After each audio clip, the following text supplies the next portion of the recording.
చేయండి.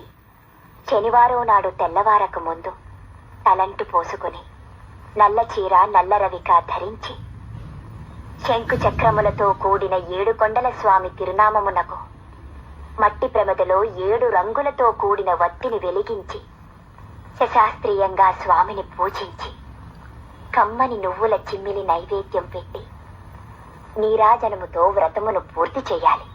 తిరిగి సాయంత్రం వరకు ఉపవాసం ఉండి స్నానము చేసి పసుపు చీర పసుపు రవిక ధరించి వ్రత విధానము సాగించి స్వామికి ఇష్టమైన చక్కెర లడ్డూలను నివేదనము చేసి నీరాజనమునిది ఒక అతిథిని ఆహ్వానించి భోజనాదులతో సత్కరించి అతిథి భుజించి విడిచిన ఒక మెతుకును అమృత వస్తువని ఆరగించాలి. అప్పటికి ఆనాటి శనివార వ్రతం పూర్తవుతుంది. ఈ విధంగా 7 శనివారములు వ్రతమును చేసినచో ఉద్దేశించిన సత్ఫలమును పొందగలరు.